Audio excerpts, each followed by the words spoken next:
Sus invitados son parte de una nación letrada y democrática en donde la conversación versa en torno a libros fundamentales. Radio Sol presenta La República de las Letras, la excusa perfecta para reflexionar acerca de lo que somos o lo que podemos llegar a ser. Es una invitación de Resomag, Centro de Imágenes Avanzadas. Resomag, comprometidos con su salud. Contamos con la más moderna tecnología y el mejor equipo humano. Adicionalmente, para su mayor comodidad, ponemos a su disposición nuestro portal paciente en www.resomag.cl, donde podrá visualizar sus exámenes e informes de resonancia, escáner, ecotomografías, radiografías y mamografías. Para más información, visítenos en nuestras sucursales. Comuníquese con nuestro call center 55 2 46 46 46 o ingrese a www.resomag.cl. Resomag, Centro de Imágenes Avanzadas. Saltaditos, un domingo sí y el otro no. Así empezaron mis muertos, sin ninguna disciplina. Fin de semana por medio y otras veces 2 seguidos, sorprendiéndome sin falta en los lugares más extraños. Tumbados en los paraderos, en las cunetas, en los parques, colgando de los puentes y en los semáforos, flotando rapidito. Mapocho abajo, en cada rincón de Santiago, aparecían los cuerpos dominicales, cadáveres semanales o quincenales que yo sumaba metódico y ordenado, y la cifra crecía como crece la espuma, la rabia, la lava, subía y subía, aunque justamente sumar fuese el problema, porque no tenía sentido subir si todos saben que los muertos caen, culpan, tiran, como este muerto que encontré tirado en la vereda justo hoy día, un muerto solitario esperando muy tranquilo que yo llegara, y de casualidad nomás, yo iba paseando por Bustamante, buscando algún sucucho donde tomarme unas cervezas para capear tanto calor, este calor pegajoso que derrite hasta los cálculos más fríos. En eso estoy, desesperada por un tugurio para refrescarme, cuando veo en la esquina con Rancagua a uno de mis muertos revoltosos, todavía solo y tibio, todavía indeciso entre quedarse a un lado o lanzarse al otro. Ahí me esperaba, vestido con la ropa equivocada, abrigadito con gorro y chaleco de lana, como si la muerte habitara el invierno y él tuviese que visitarla preparado. En una esquina yacía mi muerto con su cabeza caída hacia adelante, y yo me acerco rápido para mirarle bien los ojos, me agacho y sujeto su cara para sorprenderlo, pesquisarlo, para poseerlo, y entonces me doy cuenta de que no hay ojos en su cara. No, son unos gruesos párpados que lo esconden, unos párpados como murallas, como capuchas, como alambradas, y me pongo nervioso, pero inspiro hondo y me contengo. Exhalo, me acuclillo, lengüeteo mi dedo gordo, lo mojo completito, lo acerco con cuidado hasta su cara, y con calma elevo su párpado endurecido, despacito, descorro el telón para espiarlo, para investirlo, para arrestarlo, sí, pero un miedo horrible me picotea el pecho, un terror que me paraliza, porque el ojo me empantana de un líquido que no es azul, ni verde, ni castaño, es un ojo negro el que me observa, un ojo de aguas estancadas, una pupila empañada por la noche, y yo caigo en el fondo de sus órbitas, me veo clarito en el iris sombrío de ese hombre, ahogado, derrotado, roto en esas fosas que al menos me ayudan a entender la urgencia, porque este muerto es un anuncio, es una pista, es una prisa. Veo mi cara enterrado en mi cara, mis ojos están contemplándome desde sus cuencas y entiendo que debo apurarme de una vez por todas, aplicarme para llegar a cero. Sí, y justo cuando recupero la calma, me preparo cuando tomo mi libretita para anotarlo. Oigo a lo lejos el ulular insoportable, la ambulancia acelerando enfurecida, obligándome a arrestarlo rápido, de sopetón, eliminarlo, porque agregar siempre fue el problema y sumar la respuesta equivocada. ¿Cómo igualar la cantidad de muertos y las tumbas? ¿Cómo saber cuántos nacemos y cuántos quedamos? ¿Cómo ajustar las matemáticas mortales y los listados? Sustrayendo, descomponiendo, desgarrando cuerpos. Eso es, usando la aritmética del fin de los tiempos, para así, de manera rotunda y terminal, amanecer el último día, apretar los dientes y restar. 16.341.928, menos 3.000 y tantos, menos los 119, menos 1. La resta, de Alia Trabuco Serán, es el texto que les invitamos a revisar esta noche en un nuevo episodio de La República de las Letras desde Antofagasta, en su 6ª temporada, junto a mis queridos amigos, esta vez con canasta completa, infaltable, por cierto, para revisar un texto de su amiga personal, Alia Trabuco, nuestra querida. Buenas noches. Ya desde esta semana, también Rebelde Altamira, él y la Karencita, Cristian Campos. Hola, profe. Hola, hola, buenas noches. y nuestro querido profesor Amor, desde las alturas ancestrales, el señor de las letras, Bernardo Cienfuegos. Hola. Oye, nos enfrentamos a este texto escrito por la escritora chilena, una de nuestras preferidas. Ya estuvimos en La República, su segunda publicación, que en realidad es un ensayo ficcional, Las homicidas. Alia Trabuco, que nació el año 1983 en Santiago, esta abogada experta en derechos humanos, y que ha derivado o que ha devenido en esta escritora muy importante de esta generación que se ha dado en llamar la posmemoria, más bien, ¿cierto? Es una generación posterior a la llamada la literatura de los hijos, donde está marcada la obra de nuestra querida Nona Fernández, quien revisábamos la semana pasada, y la semana antepasada, porque la semana pasada repetimos el programa, porque somos flojos y superados y no grabamos. Es el texto que queremos revisar, La Resta, que es un ejercicio escritural algo experimental, cierto, que nos cuenta la historia a partir de este suceso, que ha muerto Ingrid Aguirre, una exiliada de la dictadura chilena, y su cuerpo ha quedado atrapado en Mendoza, mientras en Santiago hay una erupción volcánica que cubre Santiago de cenizas. La Resta, de Alia Trabuco. Con esta pequeña introducción abrimos los fuegos para revisar esta obra literaria. Oye, solamente 3 datos biográficos importantes. Bueno, Alia Trabuco a la altura de Pizarnik y Silvia Plath, becada Fulbright.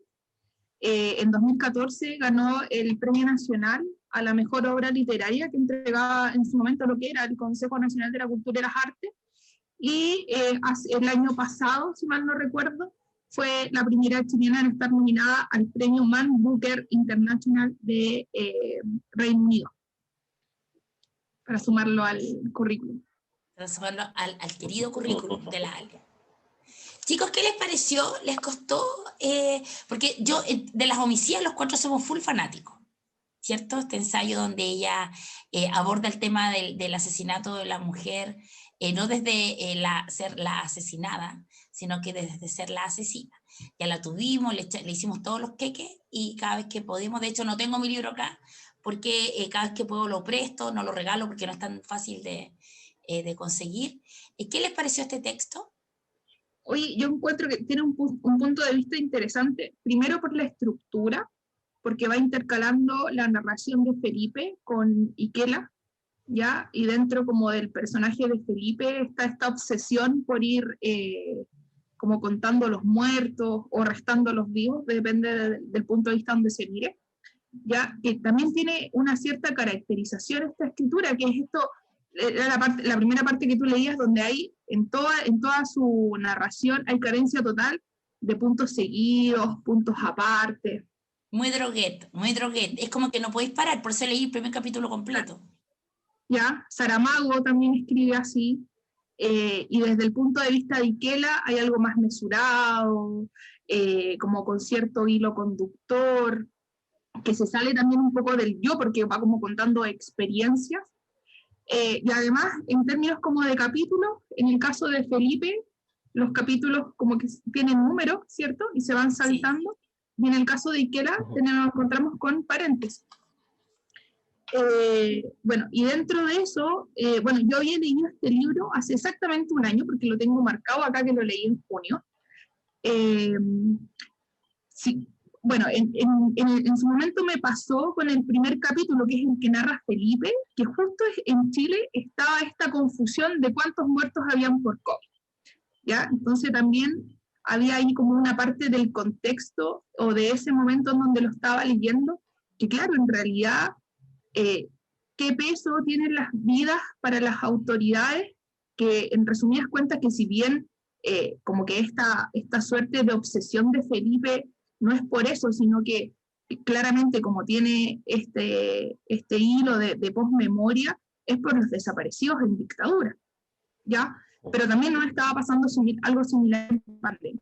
Y ahora, post pequeños días de relajo ahí en la Pachamama, porque este es el punto de vista de los hijos de padres que vivieron como toda la adultez en la dictadura. Y me hacía pensar, por ejemplo, si bien yo no tengo hijos, pero me relaciono con muchos niños, ¿qué pensarán los niños en 20, 30 años más cuando ha quedado al descubierto las sistemáticas violaciones a los derechos humanos post-estallido, ya los abusos de poder y todo eso? Entonces como que desde ese punto me hizo como un tipo de quiebre, por ejemplo en el caso del Manu, ya que él tiene súper claro, incluso de repente los niños, aunque los protejan mucho, en las noticias salían los daños oculares que estaban sufriendo los chicos que baleaban, muchos forman parte también como de los movimientos en pro de la liberación de los chicos que han estado presos, muchos de ellos por montaje. Entonces como que eso, así como ya, ¿qué imagen van a tener los niños? Porque acá queda muy presente la imagen que tiene Felipe, Iquela y Paloma, porque ellos vivieron ya como la última parte de la dictadura.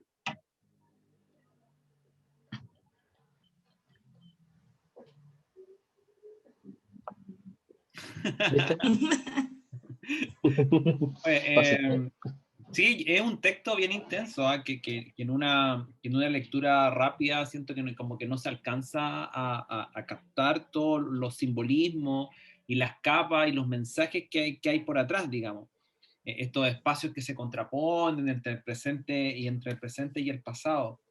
Pero sí es interesante, inmediatamente uno hace el vínculo con lo que habíamos leído anteriormente, que es el Voyager, de la Nona Fernández, y obviamente que te permite observar, digamos, los hechos desde un ángulo distinto. En ese sentido, en La Resta, el relato, digamos, que ofrece este diálogo constante de la memoria de los padres, que de alguna forma se va adhiriendo, digamos, inevitablemente a los hijos. Y de alguna forma les van forjando un poco sus estructuras mentales, y esas estructuras mentales tampoco ellos fueron completamente protagonistas, sino que en realidad son como esta especie como de marginados dentro de una historia que les pertenece pero que no les pertenece a la vez. Y de hecho en algún momento lo dice: jamás conversamos cara a cara, mis ojos eran el problema, no sabían sostener esa mirada, sostener el peso de todas las cosas que ella había visto. Lo interesante, digamos, para mí de La Resta es que en la escritura de La Resta es que estos cabros, que estos jóvenes no desean entrar a ese protagonismo, sino que en realidad quieren romperlo, quieren romper con ese pasado, y en algún momento Felipe lo dice: yo soy hijo de mí mismo. Sí, yo creo que para ser bien concreto con el asunto, a mí las primeras...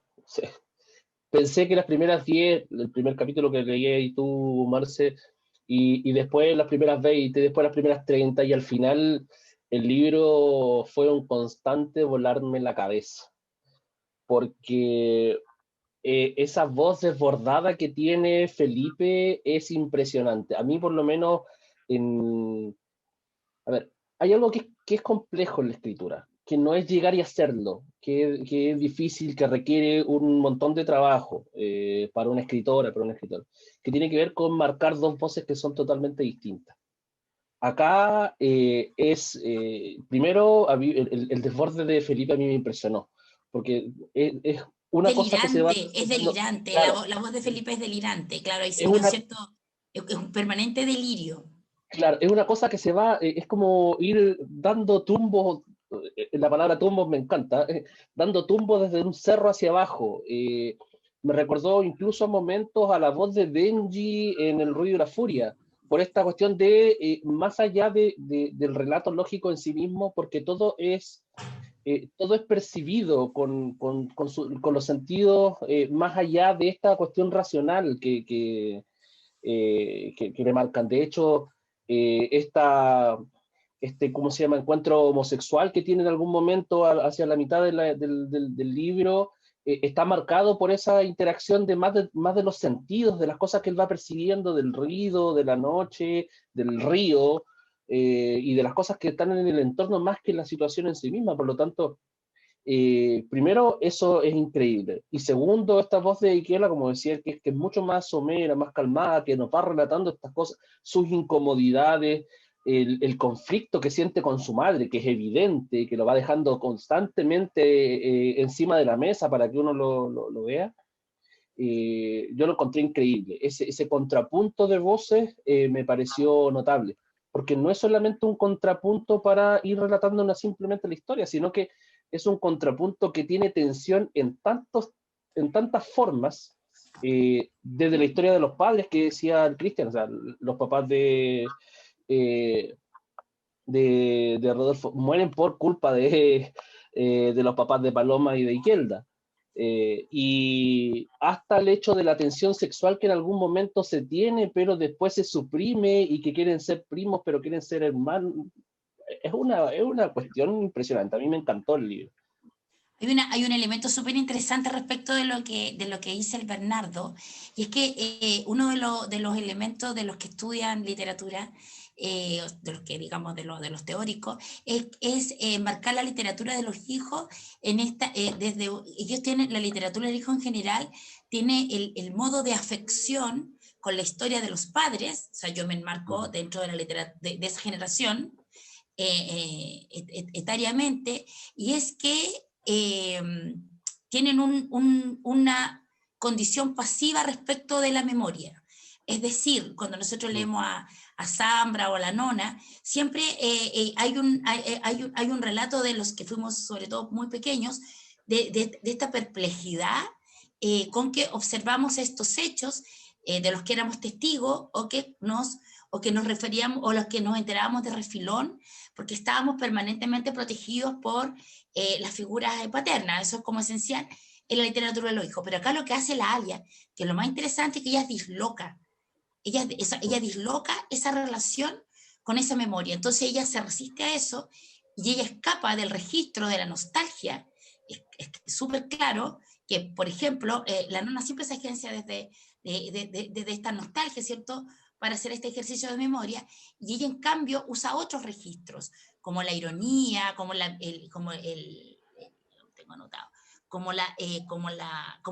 incluso como el resentimiento respecto de sus padres.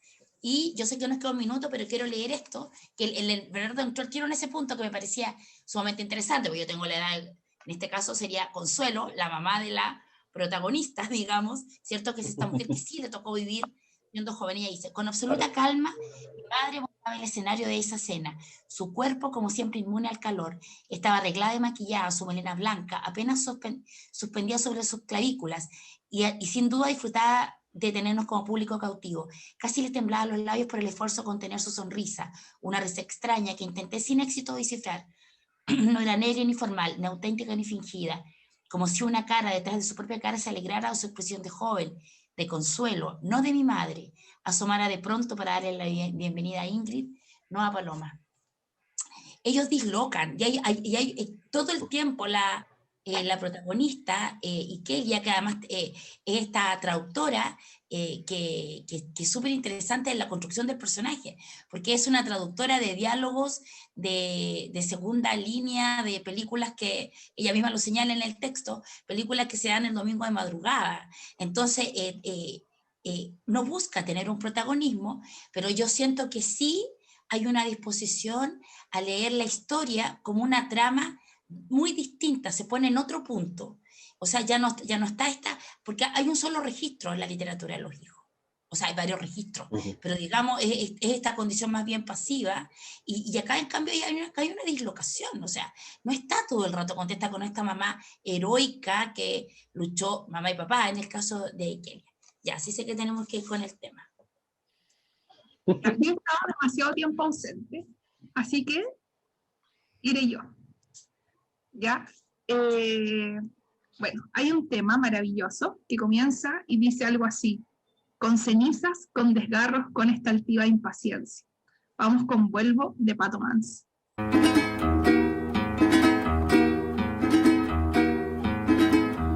Con cenizas, con desgarros, con nuestra altiva impaciencia, con una honesta conciencia, con enfado, con sospecha, con activa certidumbre, pongo el pie en mi país.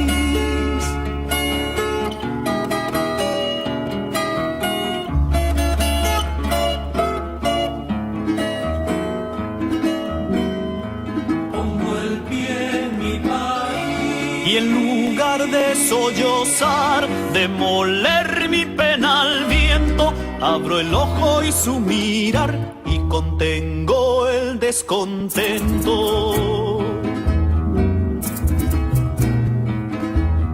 Vuelvo hermoso, vuelvo tierno, vuelvo con mi esperadura, vuelvo con mis armaduras, con mi espada, mi desvelo, mi tajante desconsuelo, mi presagio, mi dulzura, vuelvo con mi amor espeso, vuelvo en alma y vuelvo en hueso, a encontrar la patria pura al fin del último beso.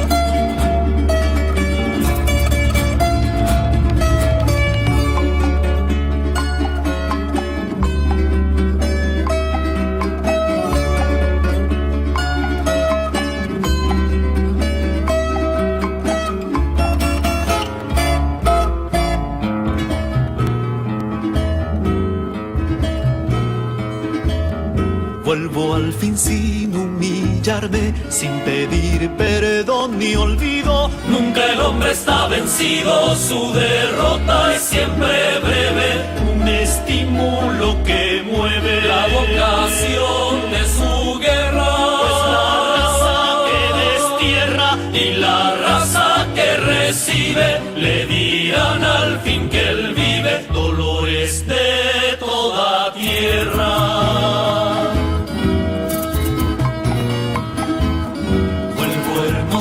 Vuelvo tierno, vuelvo con mi esperadura, vuelvo con mis armaduras, con mi espada, mi desvelo, mi tajante desconsuelo, mi presagio, mi dulzura, vuelvo con mi amor espeso, vuelvo en alma y vuelvo en hueso, a encontrar la patria pura al fin del último beso.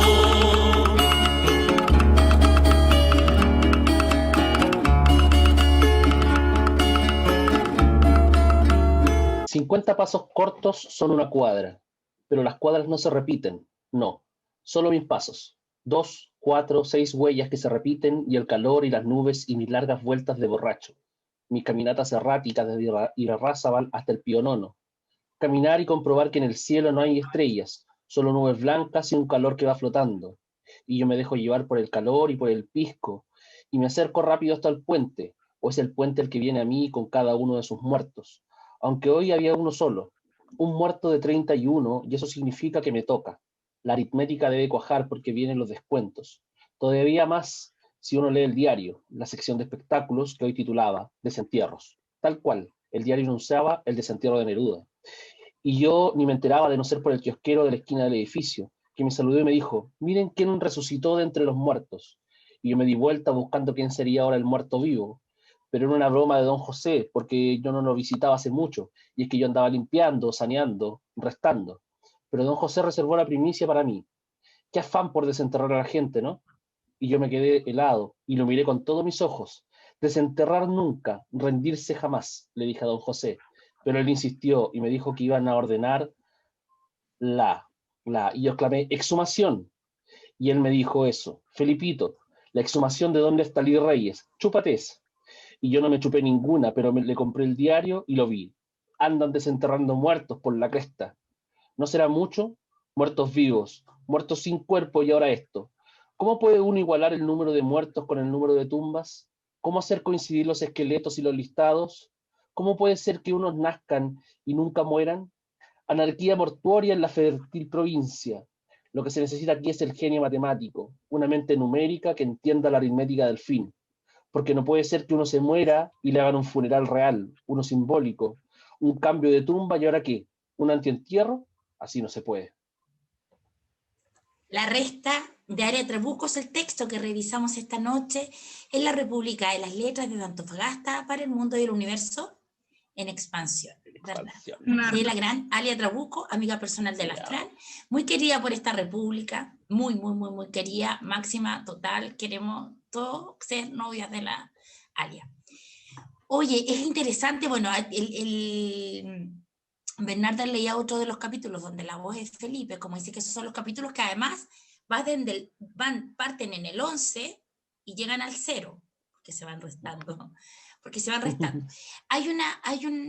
Otro de los elementos, así como que uno podría, otra de las perspectivas del texto mismo, es como en esta dislocación que efectivamente siempre tendemos a sumar. Nunca se supo en realidad cuando, a pesar de que se armaron comisiones, que en definitiva yo siento un poco que lo que hicieron fue conformar un discurso oficial, de algún modo un poco forzado inclusive, acerca de las violaciones a los derechos humanos, incluso cómo es que los conviertes en cifras, pero en lo concreto también hay una transvalorización del concepto. Por ejemplo, a mí que me toca acompañar a mis maravillosas madres de la Plaza Colón, tampoco tenemos claro cuántos presos políticos hemos tenido y cómo también hay una pulsión, también nosotras los restamos, ¿cachai? Nos sumamos presos. También tendemos, por ejemplo, hoy día es el juicio de Kevin Godoy, cuya mamita, la Claudia Peralta, pertenece a la Organización de las Madres, que ellas son una organización formal. Y también, en definitiva, lo que esperamos es que los números disminuyan. No hay una pulsión. Claro. Entonces, está todo cruzado por esta cosa matemática que hace que el texto sea delirante y que además parece que no tuviera ningún objetivo.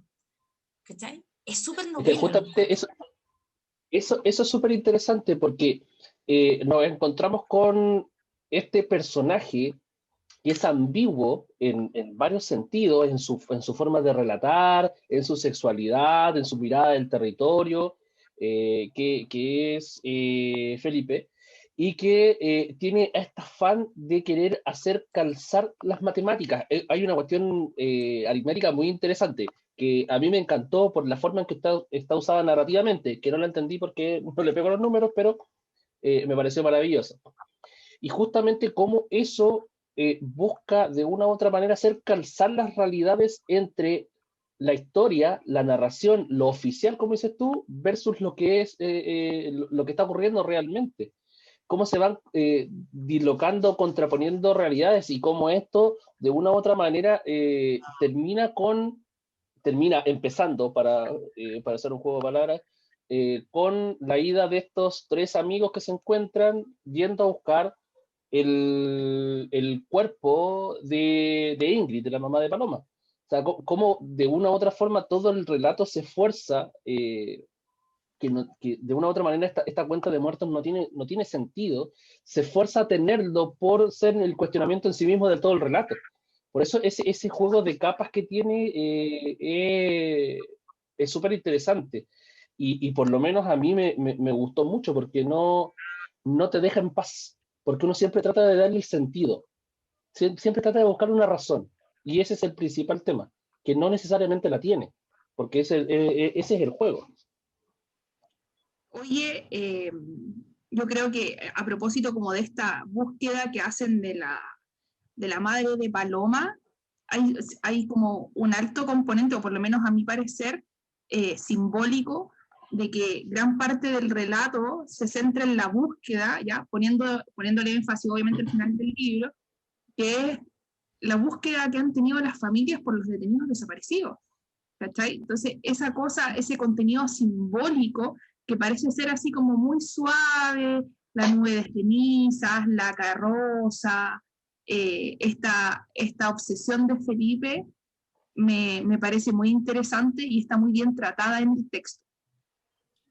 Sí, a mí bueno, a mí hay una cosa que me parece, que me vuelve un poco la cabeza, que tiene que ver con la dictadura mirada desde un niño. Pero no es, que lo he visto, digamos, en el caso de la nona, de Zambra, pero no es el texto no es la infancia que retrata Zambra en formas de volver a casa. Digamos, de esta infancia, digamos, de una familia que en realidad está llena de silencios, de omisiones, que no se quiere meter en política, sino que en el caso de Ikela, digamos, se crió entre ideología, entre militantes. De hecho, en algún momento lo dice, no sé, porque una chapa no era la cerradura de una puerta, que una cúpula no es el techo de una iglesia, que un movimiento no es una acción, ni una facción, un rasgo de la cara, digamos. Y ahí hay un momento que de hecho inicia el texto, tiene que ver con el 5 de octubre de 1988, y una especie como de grieta en la memoria, digamos, de ella, en que su madre, digamos, le impone prácticamente que recuerde para siempre ese momento, pero ella lo recuerda, pero no por las mismas razones que los adultos. De hecho, se contraponen muy bien esos dos mundos en ese inicio. El triunfo del no, digamos, y la celebración en la casa de sus padres, que con puros ex militantes de izquierda, durante la misma jornada, digamos, que se dan, digamos, ciertos episodios ahí donde se recuerdan, digamos, episodios turbios, de traición y también, digamos, de sobrevivencia, por otro lado. Y mientras los padres están escuchando las cifras del no, ella da sus primeras piteadas de cigarro, toma los restos del trago que van quedando de los adultos con Paloma. Y entonces, digamos, se da ese contrapunto de que mientras los adultos se sacan en cara su accionar político, las niñas, digamos, se están besando a escondidas. Qué fantástico, ¿no? Sí, perfecto. Qué fantástico. Por eso yo te digo que es tan interesante este texto. Ahora, yo creo que sí, no es un texto sencillo. Ahora, es un texto que está súper bien escrito, o sea, de verdad que te va, o sea, obviar la puntuación de pronto es súper complejo para un escritor.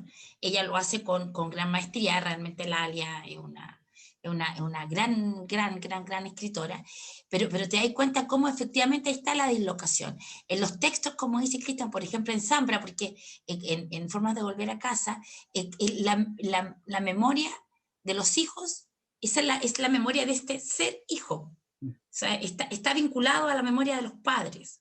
¿Te fijas? Pero en este texto no, en este texto es la memoria como yo la recuerdo, y como la recuerdo para contarla, que es distinta a esta memoria. O sea, me separo de la memoria de mis padres. Exacto. O sea, yo me separo, y estoy poniendo en cuestión, y tengo ciertos enojos con este padre que además muere. O sea, tengo resentimientos también, que también en la historia de muchos chicos desacraliza muchas cosas también.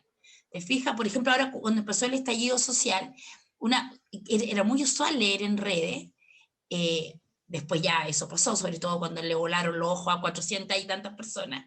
Ahí necesitamos a Felipe para que haga la suma, ahí sería la suma de nuestras personas, de nuestras víctimas de daño ocular. Pero era súper usual en redes cuando recién empezó el estallido, decían, yo sí viví una dictadura. Ustedes no, había un discurso de una suerte de superioridad moral de los que somos más viejos.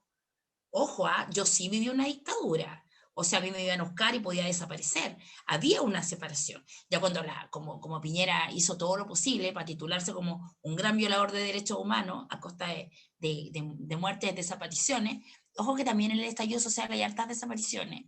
No hemos hablado, aún no se habla de eso, porque estamos todavía viviendo, todavía estamos ahí en ese entre. Yo me acuerdo cuando viajé en diciembre del 2019 a Santiago, habían en el sitio cero muchos rayados de gente, y gente desaparecida, víctima del estallido. Eso, ya, tenemos que ir al tema. Vamos al tema. ¿Puedo ir con el tema? Ya, Perfecto. Ya. Un cortito.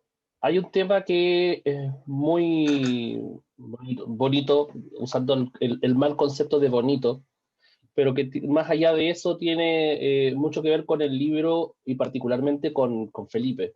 A propósito de que él habla de dónde pongo lo hallado, qué le digo a la muerte que tantas veces llama, qué le digo a los perros que se iban conmigo. Felipe tiene una relación con los animales maravillosa, y particularmente con los perros, el perro hermano.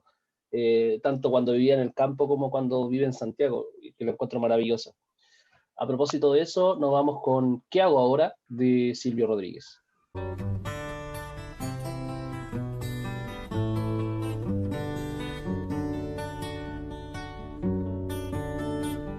¿Dónde pongo lo hallado? En las calles, los libros, la noche, los rostros en que te he buscado.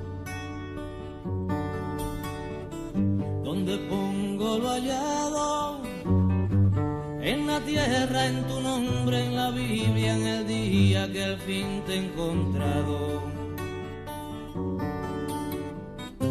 ¿Qué le digo a la muerte tantas veces llamada a mi lado que al cabo se ha vuelto mi hermana? ¿Qué le digo a la gloria vacía de estar solo, haciéndome triste, haciéndome el lobo?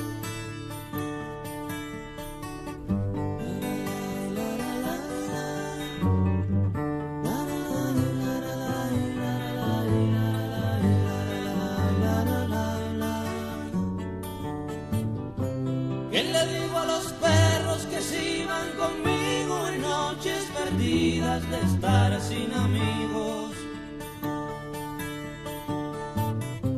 ¿Qué le digo a la luna que creí compañera de noches y noches sin ser verdadera? ¿Qué hago ahora contigo?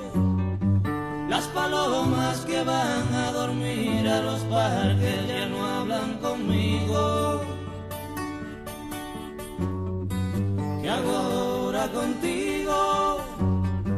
Ahora que eres la luna, los perros, las noches, todos los amigos. Bajé la vista al suelo. Nunca hablábamos de eso. Era un pacto de niños, de él y yo sentados sobre la alfombra pretendiendo que jugábamos, fingiendo que en realidad no las oíamos, que en el living no pasaba nada mientras mi madre y su abuela discutían a los gritos y nosotros las escuchábamos sin querer saber que mi madre lo tenía que cuidar como una deuda. Es lo mismo que me debes, había dicho su abuela Elsa. Esto es culpa de ustedes. Consuelo por andar jugando a la guerra le pasó esto a mi Felipe. Algo habrán hecho los que siguen vivos. Sí, algo hicieron todos ustedes. Y mi madre explicándole que no tenía la culpa alguna. No entiendes, Elsa, fue terrible, fue un error. Y el error ni siquiera fue ella. El error había sido de mi papá, de Rodolfo, de Víctor. Víctor se había equivocado, porque soltó 2 palabras cuando se lo llevaron preso. 2 palabras que en una traducción equivocada, un tropiezo de la lengua, transformaron todo lo que pasaría. Dijo Felipe Arrabal con nombre y apellido, 2 palabras para borrar un cuerpo, pero eso Felipe no lo sabía y se suponía que yo tampoco, y tal vez ni siquiera importaba, o al menos eso queríamos creer. Y nos prometíamos no hablar, nos jurábamos olvidarnos, no recordar nada, de ese pasado que no habíamos vivido, pero que recordábamos con detalles demasiado nítidos como para que fuera mentira. Y ahí estábamos él y yo, mis palabras me habían traicionado, y yo ya no podría recogerlas, nombres, apellidos, vocales afiladas que se clavan en los pies. ¿Qué cosa se le nota?, escuché otra vez. Felipe se acercó a Paloma, y dejando no más que 1 centímetro entre su nariz y la de ella, le dijo en una burla, que estamos todos muertos, gringa. Muertos, muertos, y tomó una de las llaves que esperaba sobre el mesón y subió las escaleras rapidísimo, de 2 en 2, de 3 en 3, riéndose fuerte, usando la risa que ocupaba para no llorar, o tal vez no, tal vez riéndose a carcajada, y la que quería llorar era yo. La Resta de Ale Trabuco es el texto, ya revisamos, nos hemos pasado millones de minutos en todos los... porque partimos diciendo, oye, un texto complejo, no vamos a decir nada, y todos queremos hablar hasta por los codos. Oye, ese fragmento me recordó mucho a un cuento que lo hicimos en la República, y también lo hicimos en el Club de Lectura, que se llama La larga risa de... La larga risa de Peter Fowell. Claro, cómo yo me pongo como un ajeno y observo todo esto que pasa, una cosa muy nietzscheana, como este gran teatro del mundo, y luego a eso le respondo con sorna, ¿cierto? Y eso también es interesante en el sentido de cómo Ale Trabuco escapa de la mera nostalgia para escribir un texto, y que pareciera ser, se está construyendo estos textos que son de posmemoria. Yo no sé si habrán, porque tampoco conozco tanto a los autores, he leído como a la Nona harto, y de Zambra 3 libros, si es que Bonsai contara como libro, pero bueno. Otra no, y el otro que no cuenta como libro, ¿cómo se llama el que hicimos acá? Ay, a mí me encantó. La vida privada de los árboles. Ay, me encantó la vida privada de los árboles. Y Forma de volver a casa lo encuentro súper bueno. Pero Bonsai no sé si cuenta como libro. No lo sé. Tendría que volver a leer. Sí, a mí me gusta. Ya, Cristian. Sí, me parece súper interesante el tema de los simbolismos en el texto, que cada gesto, cada objeto no es casual. Está el tema de los espejos, los muertos vivos, las gallinas, las cenizas, este coche, digamos, este coche fúnebre. Fúnebre. Claro, y que funciona un poco como analogía de la sociedad chilena de los últimos 40 años. El tema el tema de la ceniza, como los resabios, digamos, de una dictadura que sigue determinando nuestra realidad. Este fuego que se apaga, digamos, pero sigue en las cenizas, la Constitución del 80, la mutación de la ciudad y el perfeccionamiento del neoliberalismo. Todo está ahí en esos simbolismos. Oye, Sí, es un texto muy trabajado y también muestra, y ahí como que se le escapa el lugar de enunciación a la Alia Trabuco, porque ella es una escritora muy o sea, es una persona muy instruidísima. Esto ganó la beca esta que ganó también Claro, entonces siempre en las capas hay un significado. Pasa mucho con Oscar Hahn, y con esto tengo un libro que me regaló el profe para mi cumpleaños, que me lo llevé ahora para San Pedro, se lo mostraba a la Fran, y que es muy interesante, porque son tipos tan doctos, ¿cachai? Que en definitiva están refiriendo acerca de todo. O sea, el tipo tiene ensayos de todo, hasta de los tipos que no les gusta, ¿por qué no les gusta Jorge Luis Borges? Ya, pero como estamos apurados, dale ver. sí, no, cortito, y a propósito de eso, ¿no les dio un aire de tragedia griega en cierta forma? A propósito, por ejemplo, de Antígona, ya que en la pausa estábamos hablando de tragedia griega, porque, bueno, Antígona se arma dentro de dentro de este contexto de querer enterrar un cuerpo. De querer... sí, pues del hermano, el cuerpo del hermano que no se lo quieren entregar. Tienes razón. Claro, sí. que está ahí expuesto y necesita ser enterrado con los honores correspondientes para que pueda... se le niega claro. El rey, que es el padre. Ahora que pensaba en eso, me acordaba de esta relación, pues, de cómo finalmente estos tres se embarcan en un viaje para poder... rescatar el cuerpo, encontrarlo y darle cristiana sepultura. Claro. Otro de los bueno, también está en este cruzar la cordillera, y en definitiva también hay un tránsito, hay otra perspectiva, ¿cierto? Que es este tránsito que hacen desde Santiago a Mendoza, ¿cierto? También hay una perspectiva de este transitar de estos espíritus jóvenes. La Fran está con ataque de risa. No, tengo un problema operativo. Me entró hace rato algo al ojo, y un ojo no me para de llorar. Lloro solamente por un ojo. Te entró un estallido en el ojo, y una pandemia, además. Estoy esperando que pase, como pasa la vida. Y el temblor. Oye, voy a ir con mi tema. No sé si el profe traía tema. No, por favor. Yo siempre... ya. Oye, yo como soy la Consuelo de la obra, voy a ir... También sabéis que estos textos sirven justamente para mostrar esa dislocación, porque también a uno le pasa como un poco, a mí me tocó vivir como la adolescencia y juventud en dictadura, es que pareciera que uno siempre uno operó solamente en el registro de esta combatiente contra la dictadura, militante y todo eso, pero eso la gracia que tiene la ALIA es que te abre el registro de la memoria y de los recuerdos en esta trama. Y entonces yo recordaba que claro, que nosotros éramos estos chicos, yo estudiaba en el mismo colegio donde el profe hoy le toca ser profesor, donde también estudió la Fran, en el glorioso Colegio San José, pero claro, tú luchabas y nos arrancábamos del colegio para ir a las protestas, pero después otros fines de semana iba a la fiesta del colegio donde solamente bailaba y música pop, y una de esas canciones es de una alemana, una de mis canciones favoritas, y que la ha traído a la memoria últimamente mi querida Constanza Ulloa, ella es nena, y la canción es 99. Muchísimos más. Cientos de ataúdes esperaban uno sobre otro y uno junto al otro en filas interminables, en pasillos lapidarios, un inmenso laberinto construido desde el suelo hasta el techo del hangar. Féretros plastificados, féretros forrados en cartón de madera más chicos, más grandes, más anchos y delgados, claros y oscuros. Decenas de pasillos paralelos y ordenados, cientos de muertos queriendo volver, retornar, repatriarse. E intenté una lista rápida, un improvisado inventario de cadáveres, 15 cajones de pino, 20 forrados en cholguán, 8 en sus féretros mal barnizados.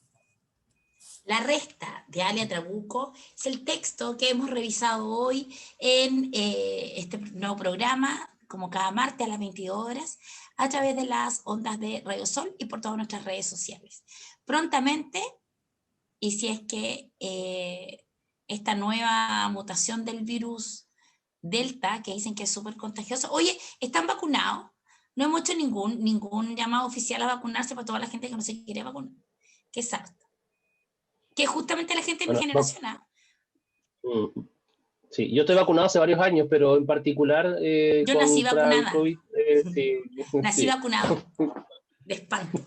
Ya, oye, bueno, la Fran ya iba casi al final del texto. Pasan muchas cosas interesantes. Me pareció muy bien el tratamiento también de la sexualidad de los jóvenes, de Ikelia, de Paloma, ¿cierto? Hemos hablado un poco de Paloma, que es un personaje muy interesante, que es la hija de Ingrid, que ella creció en Alemania, producto del exilio de la mamá, y es muy interesante. En un momento le dice qué significa asilo, y ahí habla de esto, de que habla el profeta, de esta transvalorización, de este transignificado, ¿cierto? De cómo la significancia va teniendo... se va abriendo, tiene otras perspectivas, ¿cierto? Pues dice, bueno, ¿cómo le explico que asilo no es el asilo de ancianos? O para mí lo es, ¿de qué estamos hablando ahora? ¿Por qué? ¿Y por qué llama más la atención leer en este momento ese libro? Porque hoy, después del estallido de la pandemia, nuevamente las palabras se han resignificado. Incluso, no solamente las palabras, sino que también las militancias, o los contextos. En tiempo de dictadura era altamente valorado militar. O sea, tú luchabas, o eras considerado un luchador, decía, es un militante. El otro día con la Fran tuvimos la fortuna de ir a liberar libros a una actividad maravillosa que habían hecho los chiquillos de La Bonilla, una actividad para los niños, el miércoles, Fran, o el jueves, miércoles en la tarde, precioso, maravilloso ahí, sitios zona cero, Club de Lectura Rebelde ahí, y lo que más hacían hincapié los chiquillos era que ahí había ausencia de apoyo a los partidos políticos. También la militancia se ha resignificado ahora, ¿te fijas? Y eso es súper interesante, porque no existe, los conceptos no son estáticos, sino que los conceptos pareciera ser que siempre están en disputa.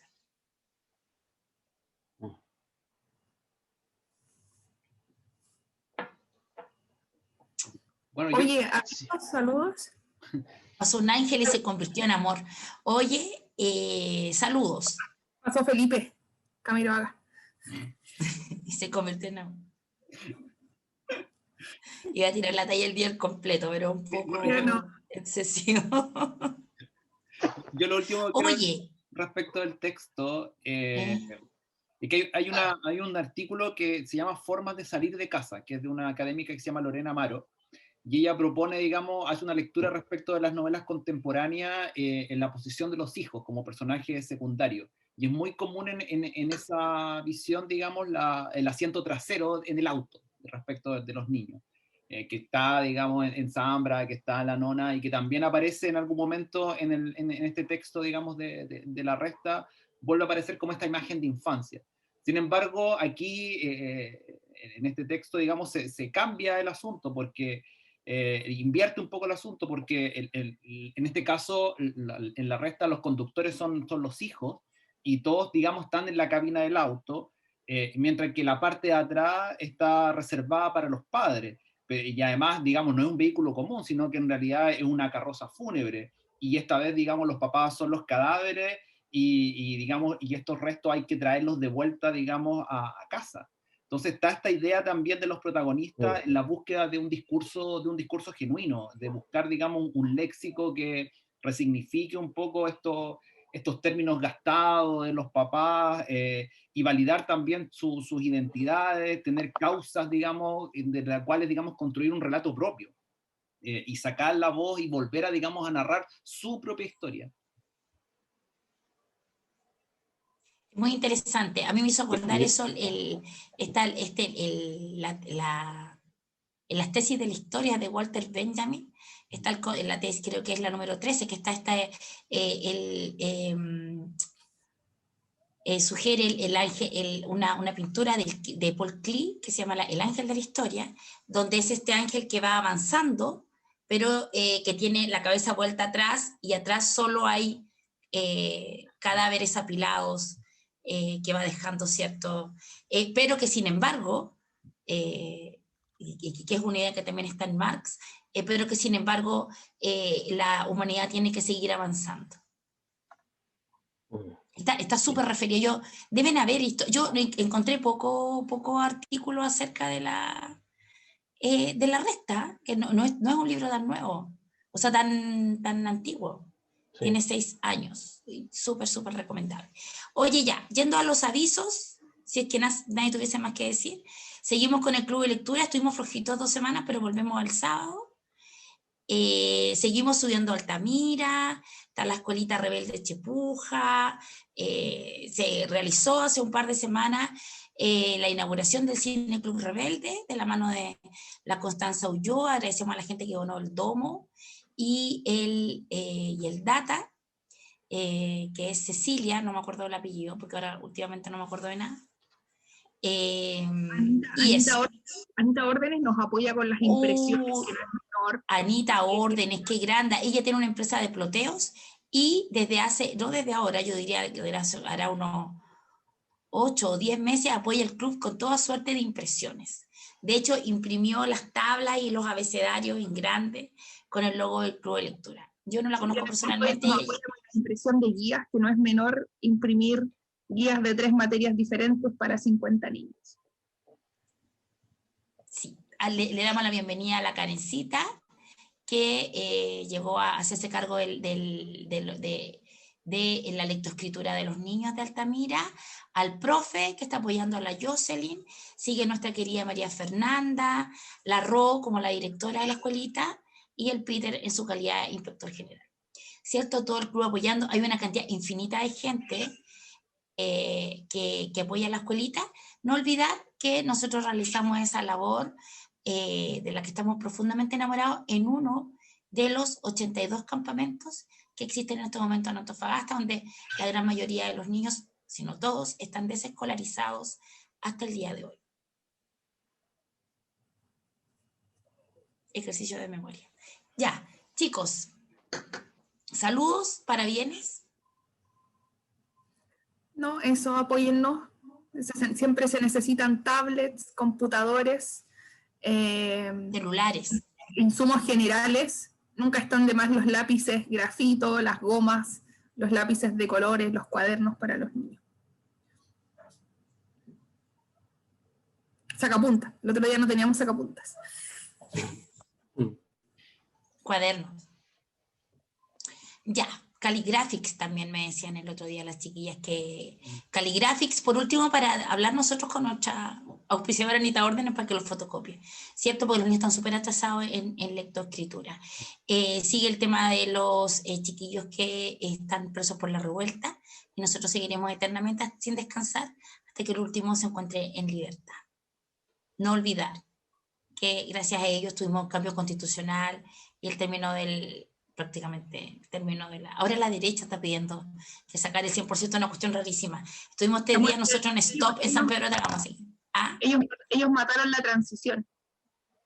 Ellos mataron la transición. Ya. ¿Algo más? Eso es todo. Sol. Ya, oye, cariño a la Alia, tremenda obra, medio cerebro. Que le den todos los premios. Otro que guiso de lentejas para siempre. Y esta ha sido la República de las Letras. Muy buenas noches. Buenas noches. Buenas noches. Salud.